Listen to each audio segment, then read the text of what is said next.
नमस्कार, मी पंजाब डक हवामान अभ्यासक मुक्काम पोस्ट गोळी धामणगाव तालुका शिलो जिल्हा परभणी। मी आहे पिंपळवाडीमध्ये। या साईडनं बार्शी तालुका आहे आणि इकडल्या साईडनं धाराशिव जिल्हा आहे। तर या ठिकाणी या बॉर्डरवरून त्या ठिकाणावर अंदाज येत आहे। तर सर्व शेतकऱ्याला पहिले आनंदाची बातमी, कारण की राज्यामध्ये या बार्शी तालुक्यामध्ये ह्या भागामध्ये सोयाबीन शेतकऱ्याचं काढायला आले म्हणून 12 तारखेपासून तर जवळपास 19 तारखेपर्यंत या भागातील पाऊस उघडणार आहे, म्हणून या बार्शी तालुक्यातल्या धाराशिव जिल्ह्यासाठी आनंदाची बातमी। राज्यात एकंदरीत परिस्थिती बघायची झाली तर राज्यामध्ये आता 13 तारखेपासून 13 सप्टेंबरपासून ते 19 सप्टेंबरपर्यंत राज्यात उघाड राहणार आहे। ज्या शेतकऱ्याचं सोयाबीन आलेलं असेल तुम्ही काय करा, हे 8-10 दिवसात काढा, 1 दिवस ऊन द्या, नंतर त्याच्यानंतर झाकून ठेवा, म्हणून हे अंदाज लक्षात घ्यायचा।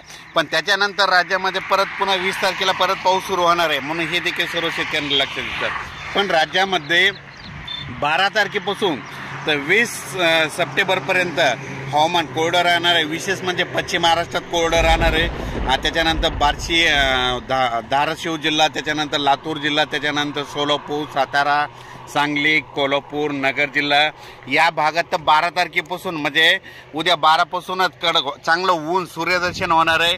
आणि ज्यांच्या शेतकऱ्याचा उडीद असेल, ज्यांचं सोयाबीन काढणी चालू आहे, त्यांच्यासाठी ही आनंदाची बातमी।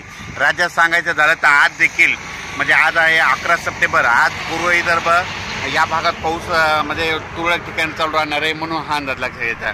त्याच्यानंतर पश्चिम विदर्भात देखील आज आणि उद्या 12 तारखेपर्यंत पाऊस असणार आहे, म्हणून हा अंदाज लक्षात घ्यायचा।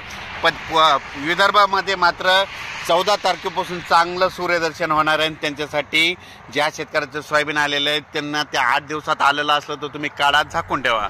नसता परत शेतकऱ्याला सांगू इच्छितो, तुमच्यासाठी परत सोयाबीन काढणीसाठी शेतकऱ्याला यावेळेस वरून राज्य चान्स देणार आहे, विश्रांती घेणार आहे, सोयाबीनच्या वेळेस विश्रांती घेणार आहे, म्हणून हा अंदाज लक्षात घ्यायचा।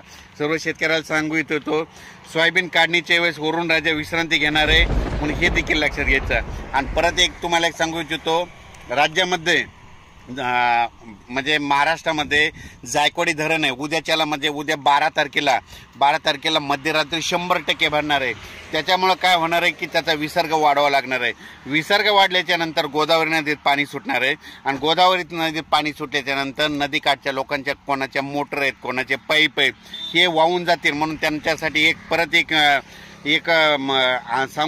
सांगू शकतो की तुम्ही काय करा, आज आणि उद्या